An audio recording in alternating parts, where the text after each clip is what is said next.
guys, it's Miss Urban and I'm here with another video for y'all.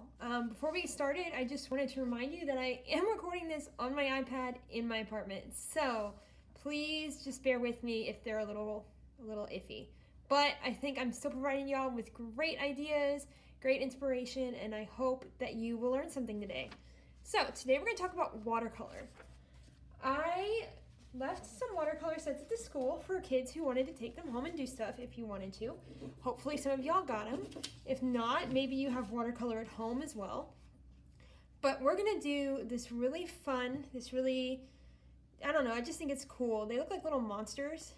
These two look like little fish. So I call them blob doodles, or splotch doodles, or splat doodles, but they're really just turning watercolor blots into really fun, creative little monsters and pictures. So what you're going to need for this project is you're going to need watercolor paper. You can use watercolor on normal paper, but it usually doesn't take the paint as well. I would recommend doing watercolor paper. If you don't have watercolor paper, you can also use construction paper. It, again, won't take the paint as well. And then, of course, you're going to need your paint. So I'm using a set I had at home.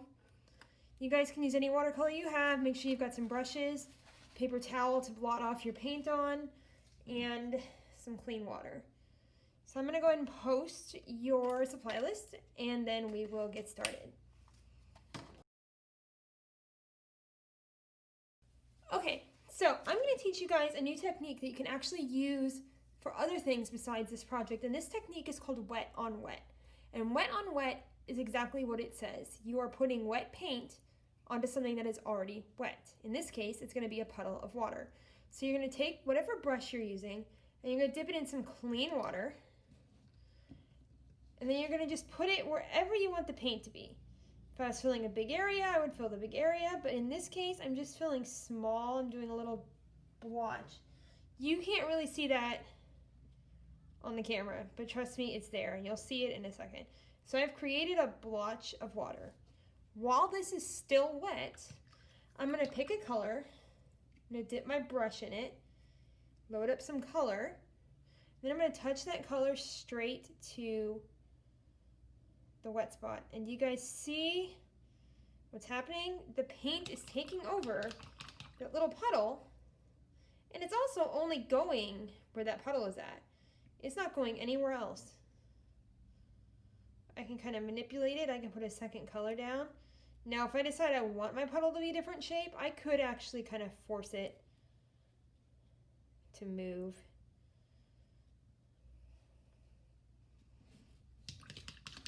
And I'm going to do a second one. So you're going to put water.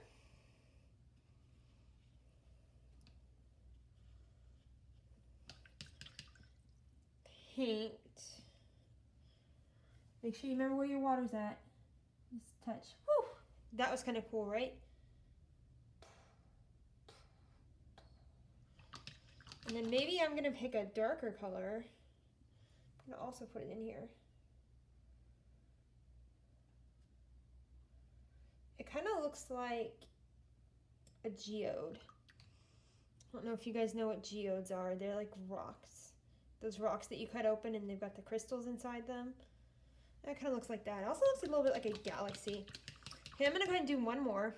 So, at this point, we have to let them dry. We can't do our next step until they are completely dry. Luckily for you guys, though, I have some that are completely dry. Forgot to mention, when you are moving your wet paint, if you are moving your wet paint, do not hold it up and down. You gotta hold it flat.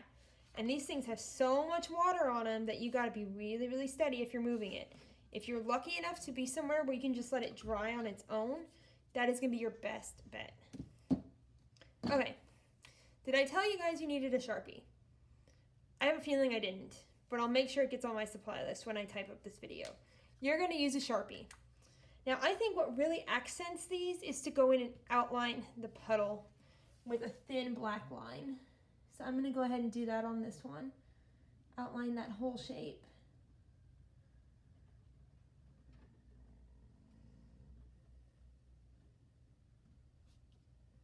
And you can use a thin Sharpie or a thick Sharpie. You can also use just a plain old Crayola marker or an ink pen if you don't have a Sharpie, it's okay. Okay, so try to decide what this looks like to me, because some of these look like fish, and some of these just look like monsters. I'm gonna make this one into a monster. And I'm actually drawing upside down so that way you guys can see it right side up. Fill his eyes in with black like that.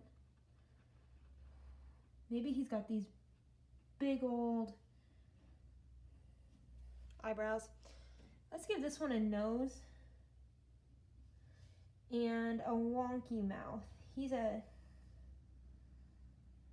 crazy monster. He's got some teeth sticking out there.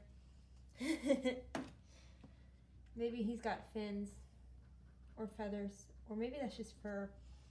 I don't know. You can have whatever details you want. So I really like this one with the red spot in the middle. I'm gonna go ahead and outline that.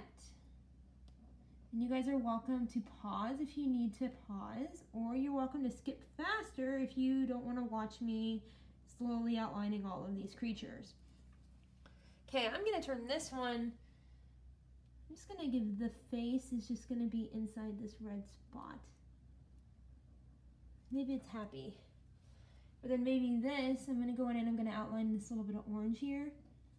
Maybe that's his hair. He's got a big old hairdo.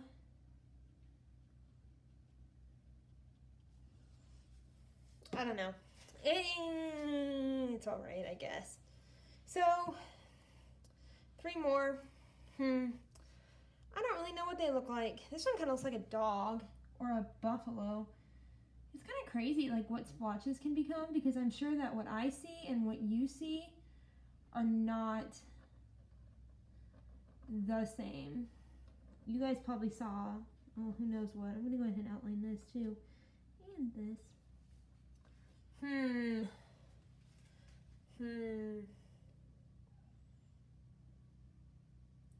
Yeah, I don't know what that one is. But I think I know what this one is. This one's gonna be like a little fireball. It's gonna be shooting across the sky. So I'm actually gonna draw some lines coming out of it. Now you could try and make them all the same kind of monster or creature. So maybe that way, he's got a tongue. That way it's actually a cohesive picture. Or, like I said, you're welcome to just kind of do a whole bunch of random monsters, random creatures, random animals, whatever you would like for your picture to be. This is just a fun, silly little activity to teach you guys some watercolor technique. I'm gonna go ahead and outline this one. I don't know what it is though. So, this one just kind of looks like mold. Maybe I'll just give it, oh, it could be Cyclops.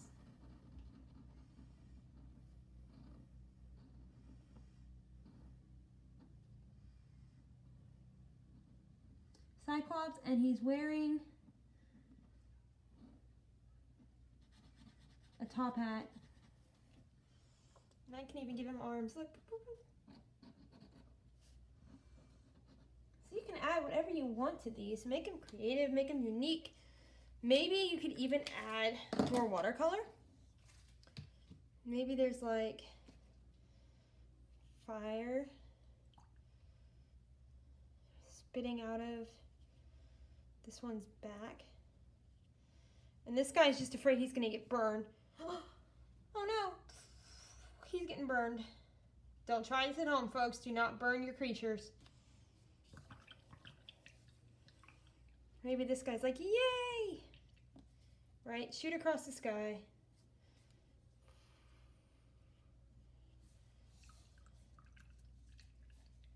I don't know. It's kind of cool.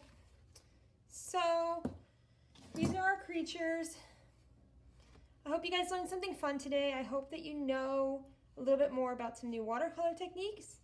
And I hope that you guys are able to stay creative in this time that we have off, because we're going to be out for a while. Miss y'all. Have a good one.